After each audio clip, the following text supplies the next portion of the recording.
하나님의 백성을 향한 모세의 첫 등판을 실패합니다. 모세라는 인물의 개인적 실패로만 끝나는 것이 아니라 모세가 구하고자 했던 자신의 민족이 더 큰 어려움에 처하게 되고, 이에 모세의 부르심이라고 하는 것은 진퇴양난을 겪게 됩니다. 바로는 견고한 성처럼 우뚝 선 채로 꼼짝도 안 하고, 이스라엘은 모세와 아론에게 우리가 애굽에게 미운 것이 되었다 이제 불평하기 시작을 했습니다. 쓰라린 마음을 토로하는 모세의 기도로 5장이 마치고, 또 6장 역시 뒤편에 가보면 이 비슷한 뉘앙스로 모세의 기도가 또 맞춰지고 있습니다. 6장은 구조가 이렇습니다. A, B, A 다시. 그러니까 앞부분과 뒷부분이 좀 비슷합니다.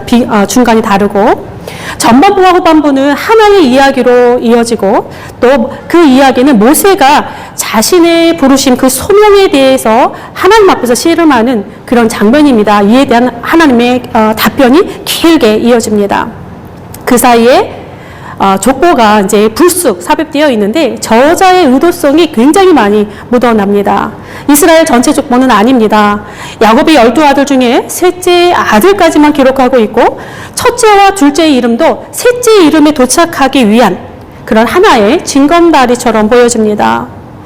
기록된 명단을 보면 레위 가문의 족보로서 출애굽기 중반부터 등장하게 되는 그런 주요한 인물들의 이름이 나열되고 있습니다. 그러다가 그 족보의 관심은 다시 모세와 아론에게로 이렇게 모아지는데, 그러니까 일반적인 족보의 형태는 아닙니다. 그리고 이러이러한 명령을 받은 자는 모세와 아론이요, 이렇게 말한 사람도 모세와 아론이었더라, 이렇게 그 족보가 끝을 맺고 있는데, 이스라엘의 애굽 탈출기에 대한 하나님의 명령을 받은 자, 바로에게 이스라엘을 내보내라고 말한 자, 이 모두가 모세와 아론이라고 하는 것을 밝히면서 강조하고 있는 그러한 족보의 형태를 가지고 있습니다.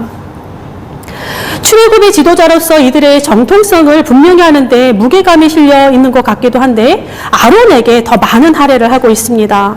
아론의 가게는 손자대까지, 그러니까 비느하스까지 거론이 되는데, 반면에 모세는 없습니다. 모세에 대한 얘기는 없습니다. 모세와 아론의 이름도 아론과 모세, 또 모세와 아론 이렇게 한 번씩 번갈아 가면서 나오고 있습니다. 그러니까 각각 앞세우는 것을 보면 의도적으로 아론이라고 하는 인물에 무게를 실어주고 있지는 않나라고 하는 생각을 들게 합니다. 어쩌면 아론이라고 하는 인물이 모세와는 달리 민족의 지도자여 모세의 파트너로서 그 정통성에 대해서 어떤 물음과 갈등을 제기했을 수도 있고, 혹은 앞으로 중요하게 소임을 맡게 되는 제사장 가문으로서 그 정통성을 먼저 재확인하면서 시작하는지도 모르겠습니다. 아무튼 이 아론에 대한, 그리고 그 가게에 대한 건의는 4장에서부터 시작이 돼서 6장 오늘에서 마무리되고 있습니다. 오늘의 구조가 그렇습니다. 우리의 시선은 하나님과 모세의 대화로 옮겨가겠습니다. 어찌하여 나를 보내셨나이까? 라고 시작한 대화는 사실 5장 22절에서부터 시작이 됩니다. 그리고 7장 7절까지 이어집니다. 그러니까 중간에 있는 족보만 싹 빼면 하나의 이야기처럼 진행이 되고 있습니다.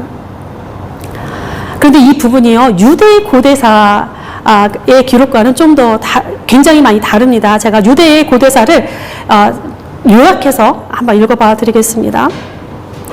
모세는 히브리인들에게 자유를 갈망하는 욕구가 있음을 보았고, 히브리인들은 모세가 지시하는 무엇이나 순종할 의사가 있음을 밝혔다. 모세는 최근에 왕위를 계신 왕에게 나아가 먼저 지난날 군대 장관으로서의 자신의 공적을 이야기하기 시작했다. 그러니까 그 유대 고대사에 보면 이런 이야기를 했습니다. 애굽에 에디오피아인들이 침략해 옵니다. 그래서 폐허가 될 지경이 되어 있었는데 모세가 그곳에서 크게 이깁니다. 군대 장관으로서 크게 이겼는데 그 공적에 대해서 보상을 받지 못했다. 그런 기록이 있습니다. 근데 그것을 애굽 왕에게 상기를 시킵니다. 그러면서 내가 그렇게 했으니까 지금 내가 시내상에서 하나님을 만났고 하나님 내가 이러이러하게 말씀하셨고 그에 대한 권유로 이렇게 표적을 할 수 있게 해주셨다 하면서 이제 바로에게 내보이는 장면이 있습니다. 그러면서 내 이야기를 믿고 이것에 대항하지 말라, 그렇게 모세가 바로에게 이야기합니다. 이어지는 말이 이렇습니다. 그러나 왕은 모세를 조롱했다. 이 모세가 이적을 행하자 왕은 눈이 휘둥그레졌다. 그러나 왕은 매우 격분하여 노예 신분에서 도망쳤다가 이제 나타나서는 사기술과 기적과 마술로 사람을 놀라게 하는 나쁜 놈이다 라고 모세를 욕했다. 그렇게 기록되어 있습니다. 네. 그러나예요. 모세는 왕의 위협에도 굴하지 않았을 뿐 아니라 히브리인들의 불평 때문에 그의 열정이 식지도 않았다. 모세는 스스로 기운을 북돋우고 왕과 히브리 백성 모두에 대해 결연히 대처하며 동족의 자유를 획득하기 위해 최선을 다하기로 결심하였다. 성경하고 좀 다르죠? 네. 굉장히 의도적인 각색이 된 것 같고 정제되는 느낌이 확 늘어나 있습니다. 성경은 이와 정반대의 모습을 드러내고 있습니다. 굉장히 인간적인 연약함을 투박스럽게 그대로 드러내고 있는데 실망스러운 어투로 하나님께 따져 묻는 모세의 기도는 모세의 상한 마음, 깊이 상한 마음이 그대로 드러나 있습니다. 그러니까 사람의 마음이라는 것이 참 신비롭습니다. 때로는 그 마음의 행보가 상식과 이성과 현실을 훌쩍 뛰어넘는 그런 일들을 하게 하는 경우도 왕왕 있는데요. 그러나 또 소위 우리가 마음이 활짝 열려지면 어떻습니까? 관과 쓸기를 다 빼줘도 나의 모든 것을 다 내어줄 수 있는 것도 인간의 마음이기도 합니다. 그럴 때는 또 비뚤어진 소리도 또 구분하지 못하는 일도 비일비재하게 일어나는 것도 우리의 마음인데 그 반대의 경우도 굉장히 많습니다. 때로는 사고의 흐름도 왜곡되고 사고의 지평도 좁아지게 합니다. 마음이 상하면 준 것도 다시 빼갖고 싶고 또 상대의 말이 귀에 들어오지 않습니다. 그 어떤 바른 소리를 한다 할지라도 일단 마음이 상하면 받아들이기가 참 어렵습니다. 어찌 보면 오늘 6장의 이야기들은 마음이 상한 자들의 이야기는 아닌가 싶습니다. 이스라엘을 봅시다. 한껏 부풀어 올랐던 구원의 희망이 작은 바늘에 콕 찔린 풍선처럼 그 바람에 다 빠져버립니다. 이전보다 더 고약해진 현실을 맞이하니까 백성의 마음이 상합니다. 9절에서 그렇게 말씀했죠. 그들의 마음의 상함과 가혹한 노역으로 말미암아 모세의 말을 듣지 아니하였더라. 그렇게 기록을 하고 있습니다. 거친 환경이 이스라엘의 마음을 상하게 하고 모세가 전하는 말씀에 귀를 닫아 버립니다. 하나님의 구원 역사에 대한 희망 금세 사그러들고 원망과 불평만이 그들에게 울리고 있습니다. 모세 역시 비슷합니다. 모세의 마음이 상했다라고 하는 표현은 사실 없습니다. 그런데 그의 기도를 보면 깊이 상처 입은 마음이 쉽게 읽혀지는데 어찌하여 나를 보내셨나이까? 주의 백성이 하나님의 백성이 더 학대를 받게 되었는데 왜 주님은 아무 일도 안 하십니까? 이렇게 원망스러운 마음을 토해냅니다.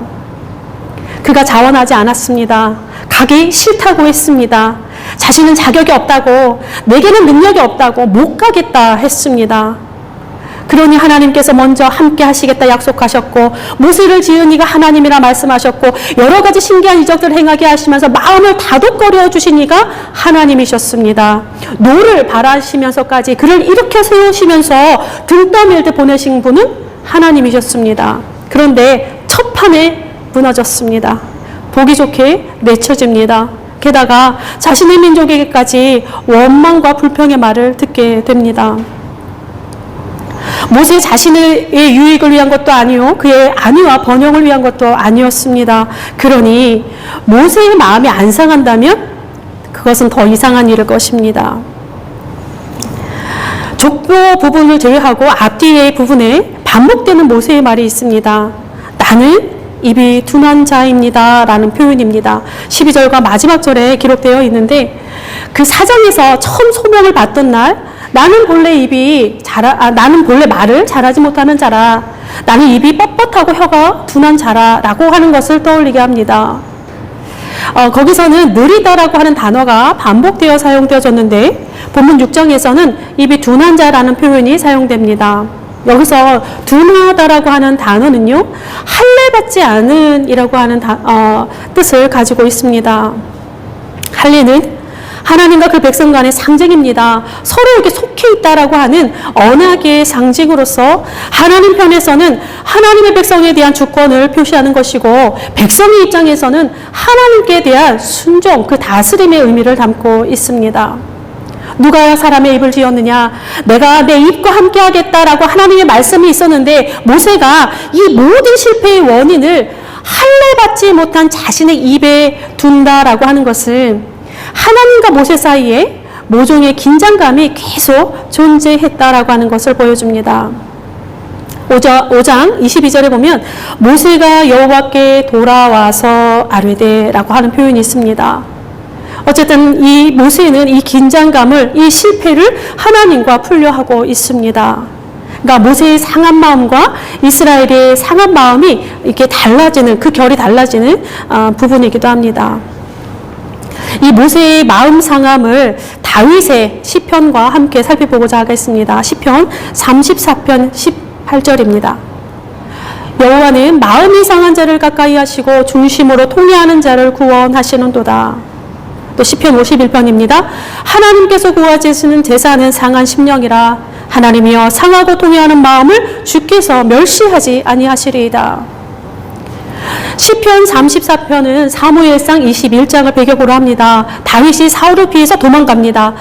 가드왕 아기스에게 가는데 아기스의 신하들이 말합니다. 이미 그 땅의 왕 다윗이 아닙니까? 무리가 춤추며 이르되 사울이 죽인 자는 천천히요 다윗은 만만히로다 하지 아니하였나이까. 그러니까 다윗이 이 말에 신경이 쓰입니다. 그래서 미친 채를 합니다. 자신의 몸을 대문짝에 그적거리고 침을 수염에 흘리기까지 합니다. 그랬더니 아기스 왕이 어디서 이런 미치광이를 데려왔느냐라고 하면서 내쫓습니다. 다윗이 누굽니까? 하나님의 선택받은 왕이요, 사무엘에게 기름 부음 받은 왕이요, 골리앗과의 전쟁에서 대승을 했던 그 다윗입니다. 그런데 그 다윗이 지금은 살기 위해서 미친 짓까지 하였습니다. 그리고 고백합니다. 여호와는 마음이 상한 자를 가까이 하소서. 시편 51편은 사무엘하 11장 12장입니다. 다윗은 자신의 충성스러운 신하의 아내 밧세바를 취하고 그것을 섬기고자 그 신하를 죽여버린 비열한 범죄자로서 하나님 앞에 섭니다. 선지자 나단의 독설과 책망을 고스란히 받습니다. 치욕스러운 자신의 모습과 정면으로 마주합니다. 그리고 철저하게 회개합니다. 상하고 통회하는 마음을 멸시하지 마소서. 이 두 개의 시편에서 마음의 상함은 깨뜨리다, 산산조각내다라고 한 뜻입니다. 깨어지고 부서진 마음을 뜻합니다. 이 단어는 대부분 하나님이 주어가 되시는 경우가 많습니다.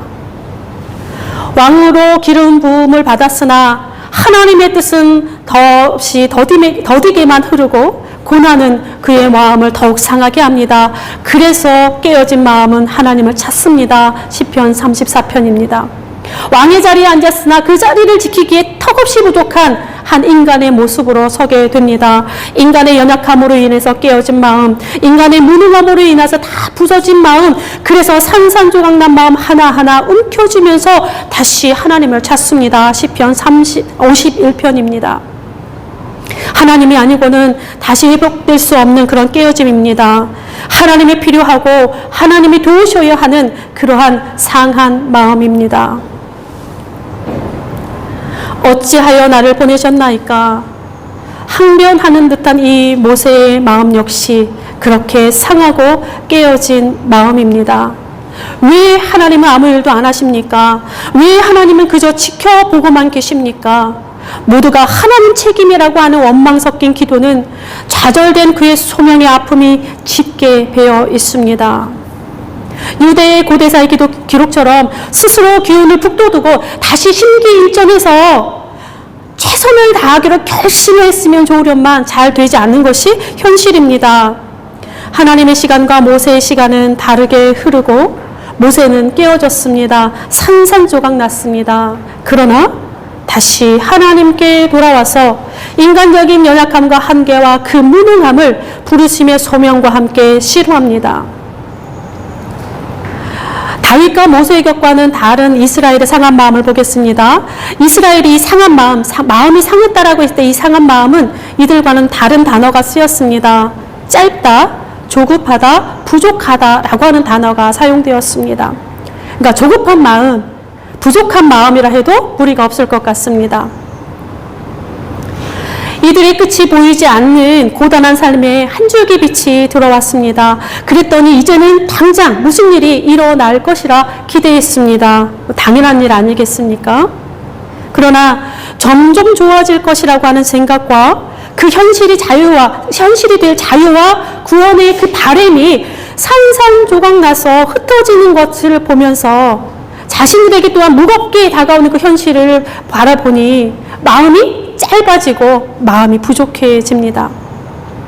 짧아지고 조급해지는 이 마음이 다 그저 당장 내 눈앞에 펼쳐진 현실과 다르기에도 그것만 가지고 겨루기에도 굉장히 버겁게 다가옵니다. 그리고 하나님의 말씀에 귀를 막습니다. 모세의 마음과 이스라엘의 마음이 조급한 이스라엘의 마음은 믿음이 퇴보하는 듯해 보이고 마음이 깨어진 모세의 마음은 하나님께 더 깊숙이 나아가는 그런 모양새를 띠고 있습니다. 마음이 짧은 이스라엘은 이제 모세의 말을 믿으려 하지 않습니다. 마음이 산산조각난 모세는 이와 같은 상황을 하나님께 따져묻고 하나님의 응답을 요구합니다. 깨어진 마음은 하나님을 구하나 조급한 마음은 눈에 보이고 손에 잡히는 것만을 구합니다. 산산조각난 마음은 하나님을 기대하나 짧은 마음은 하나님을 원망하기 시작을 합니다. 깨어진 마음은 신앙의 마음이나 조급한 마음은 불신앙으로 자리를 잡게 됩니다. 이렇게 짧은 마음과 깨어진 마음, 조급한 마음과 산산조각난 마음이 대조를 이루고 있습니다. 둘 다 상한 마음이라고 하는 것은 겉으로 비슷해 보이나 그가 가는 길은 매우 다르게 나타나고 있습니다. 오늘은 종려주일입니다. 예수께서 나귀 타고 예루살렘에 입성하시는 것을 기념합니다. 우리도 그 찬양을 했습니다. 호산나 다윗의 자손이여 주의 이름으로 오시는 이여 호산나 하더라. 그가 가시는 길에 수많은 군중이 함께하였습니다. 노래하였습니다. 옷을 벗어서 다 앞에 깔아드렸습니다. 종려나무 가지를 흔들면서 즐겁게 환호하였습니다. 그리고 예루살렘에 입성하십니다. 그러나 곧 이들의 마음은 상하게 될 것입니다. 종료주일 다음에 바로 고난주간 시작되는 것도 참 시사하는 바가 크다라는 생각이 듭니다. 십자가의 길이 그렇습니다. 그가 가신 길이 그렇습니다. 마음을 상하게 합니다. 인간적인 마음이 상해야 하는 그런 역설의 길이기도 합니다. 인간의 계획을 깨트리고 인간의 기대와 인간의 도움을 산산조각 낼 것이기 때문에 그렇습니다. 우리의 계획이 아니라 하나님의 계획이 성취되어야 하고 우리의 시간이 아니라 하나님의 시간에 완성되는 그러한 길이기 때문에 그렇습니다. 마음이 상해도 그가 가신 길을 사랑하시겠습니까? 그래도 우리를 부르시는 그 소명의 길을 묵묵히 걸어가시겠습니까? 기도하겠습니다. 온 세상을 창조하시고 역사를 주관하시는 하나님, 어둠이 깊음 위에 있을 때에도 하나님은 그 위를 운행하셨습니다. 우리가 하나님의 부재를 경험하는 모든 순간에도 하나님은 우리 곁에 있음을 고백합니다. 때때로 소명의 길이 마음을 상하게 합니다. 십자가의 길이 마음을 상하게 합니다. 그 깨어진 마음과 그렇게 부서진 마음을 굳게 잡으며 하나님을 향하여 섰사오니 주님 끌어안아 주옵소서. 마음을 정결하게 하시고 생각을 바로잡아 주시며 짧고 조급한 마음을 던져버리게 하옵소서. 우리는 우리의 삶을 옳게 이끌어갈 능력이 없습니다. 주께서 이끌어 주셔야만 하겠습니다. 역사를 관통하며 운행하시는 하나님의 섭리를 바라볼 수 있도록 하시고 시대적 소명에 분별력이 있게 하옵소서. 한 주간에도 재난과 전쟁과 폭력과 가난으로 마음이 상한 자들이 많았습니다. 이들의 깨어진 마음과 부서진 삶의 자리를 주께서 기억하여 주옵소서. 주께서 도움이 되사 다시 이렇게 세워주시고 주의 도움이 세상으로 흐르는 수로가 우리 삶의 자리 한복판이 되게 하옵소서. 모든 것을 내어주시려 예루살렘 성으로 입성하신 예수 그리스도의 이름으로 기도드립니다. 아멘.